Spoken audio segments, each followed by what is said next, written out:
నందిని అయితే వాళ్ళ నాన్నతో ఇలా అంటూ ఉంటుంది. నాన్న నేను బర్త్డే పార్టీకి వెళ్ళాం కదా, అక్కడ అజయ్ సుధ వాళ్ళిద్దరిని చూశాను నాన్న, వాళ్ళిద్దరూ ఇక్కడే ఉన్నారు అని చెప్పి అంటుంది. అది వినగానే వాళ్ళ నాన్న అయితే ఏంటి అజయ్ సుధని చూసావా, వాళ్ళు ఇక్కడే ఉన్నారా అని చెప్పి అంటూ ఉంటాడు. అవును నాన్న వాళ్ళు ఇక్కడే ఉన్నారు అని చెప్పి అంటుంది. అయితే ఇప్పుడు ఏం చేయాలనుకుంటున్నావు అని చెప్పి వాళ్ళ నాన్న అడుగుతూ ఉంటాడు. ఆ మాటకు అక్కడ ఉన్న నందిని ఇలా అంటూ ఉంటుంది. నేను మరి ఊరుకునేదే లేదు నాన్న, ఆ అజయ్ని జైల్లో ఊసలు లెక్క పెట్టేలా చేస్తాను అని చెప్పి అంటుంది. అది వినగానే వాళ్ళ నాన్న అయితే ఒక్కసారిగా షాక్ అయిపోతాడు. ఇక నందిని ఆ నిర్ణయం తీసుకున్నాక అజయ్కి అయితే కాల్ చేస్తుంది.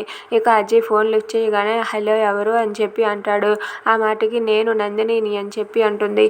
ఏంటి నందినియా అని చెప్పి అజయ్ అయితే లేచి నిలబడి ఒక్కసారిగా షాక్ అయ్యి ఫోన్లో మాట్లాడుతూ ఉంటాడు. ఇక నందిని అనేసరికి వరలక్ష్మి వాళ్ళ ఫ్యామిలీ అంతా కూడా ఒక్కసారిగా షాక్ అయిపోతారు.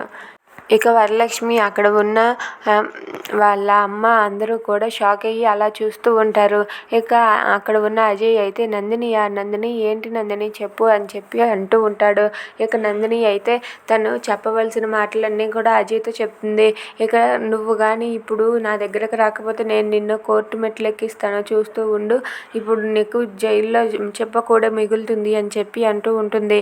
ఇక వరలక్ష్మి అయితే కంగారు పడుతూ ఉంటుంది. ఏం మాట్లాడుతుందో ఏంటో నందిని, అయినా నందిని ఎన్నాళ్ళ తర్వాత ఎందుకు మళ్ళీ ఫోన్ చేసింది అని చెప్పి కంగారు పడుతూ ఉంటుంది. ఇక అజయ్ నందిని మాటలు విని ఒక్కసారిగా షాక్ అయ్యి అలా ఉండిపోతాడు. ఇక అజయ్ ఏం చేయనున్నాడు? If you like this video please subscribe our channel.